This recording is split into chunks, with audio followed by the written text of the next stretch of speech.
Today there is a great controversy over whether tattooing is an art form or just a fad.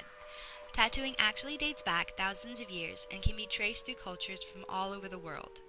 Showing courage, strength, achievement, or simply beauty, tattooing is a permanent mark that tells the story of one's life. In a recent study during 2006, it was shown that 16% of the total U.S. population had at least one tattoo. These numbers have grown not only in the U.S. but overseas as well. In Ireland, 1 in 5 adults were predicted to have at least one tattoo. These numbers are due to spreading popularity and great influence from role models in today's society. Actors and actresses especially are included in such influences. For instance, Angelina Jolie, as they are globally known and often publicly show their ink. Although some call it a fad, tattooing originated in early societies across the world. For some, it showed rank or religion. For others, it was used as acupuncture or medicinal use. In the beginning circuses, tattoos were used to mark employees. Today, it is used for mainly visual purposes, though also for more practical uses, even cattle identification. According to Steve Gilbert, author of Tattoo History, tattooing is a graphic image of social beliefs and values expressing control of their bodies, lives, and experiences. In order to tattoo today, much training is needed. This includes an 8-month to year-long apprenticeship done under a validly licensed tattoo artist. First aid and knowledge on blood-borne pathogens, as well as hepatitis shots, are necessary to pursue this career. These, of course, are all complementary to natural artistic talent necessary for any striving artist.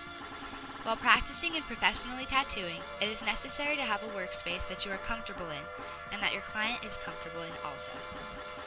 Working outside of this space is unadvised by Johnny Lange, an interview tattoo artist from Comes a Time Tattoo. As an artist, Johnny prefers his workspace, where he has all of his equipment that he may need. There are many different methods of tattooing. In Japan, bamboo handles are used as an instrument with which ink is punted into the skin by hand. This takes hundreds of hours and dozens of sessions, as these traditional tattoos cover the full body. One of the most primitive Samoan methods of tattooing includes the rake and striking stick. A tipped rake is dipped in ink and hit with a striking stick to puncture the skin, leaving ink deposits. In Southeast Asia, a metal tube with a rod running down the center was used to tattoo. The rod was dipped in ink and punctured the skin in a downwards motion. Today, most traditionally, the tattoo machine is used while performing the art of tattooing. It is the quickest method, and any use or handling of a tattoo machine requires a license. In becoming a tattoo artist, it is important to have the proper equipment and to understand the purpose of each instrument, as different machines and inks are used during the tattooing process. Once you begin tattooing, the first step is planning and drawing, which Johnny Lange says takes the most time throughout the whole process. Once an idea is brought together to the liking of not only the client, but the artist as well, as it will go under his name and into his portfolio, the tattooing process can begin. The first step is to make a stencil for the tattoo, a guideline for the artist to keep in mind and to keep outlines and shading smooth. Some artists prefer freehand work or tattooing without a stencil, which gives them more terrain and reportedly gives them more flow to the tattoo in terms of how it fits with the curves and angles of the body. For this tattoo, Johnny's client chose a classic video game character, King Dedede, which Johnny made a stencil for and will apply above his knee. The next step for the tattooing process is to start with the outline. This is the general style with tattooing, especially for traditional tattoos, which use bold and basic colors inside heavy blackline images. Tattoo artists will usually first do a small line in order to prepare the client for the rest of the session, which can last up to a few uncomfortable hours. Some tattoo artists will start with areas that are naturally more sensitive than others, being more bony as compared to fleshy. Areas with more bone, such as the elbows and knees, are considered the more sensitive. They also can cause complication due to the skin roughness and curvature of the body part. Many artists choose to do these areas first to get the major pain out of the way. Once lining is done, the process goes on to shading. In this particular portrait tattoo, the client chose to do a grayscale as opposed to using color. This creates a different look to the tattoo. Shading is used in most tattoos. Shading itself adds dimension and lifelike quality to the tattoo. It also adds a dramatic effect when used, for instance, behind lettering or as a frame behind a piece. For many artists, shading is a skill that takes much practice to form a good technique.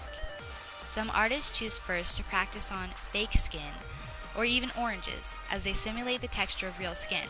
Practice is, of course, important with every step of the tattooing process in order to achieve great results.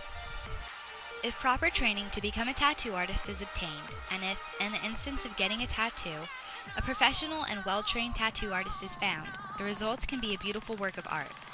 Having this proper training is important, though, as disastrous results can come from getting a tattoo from what is known as a scratcher, or somebody who does tattoos illegally without a license. These result in permanent damage to the body and skin and can be extremely dangerous to your health.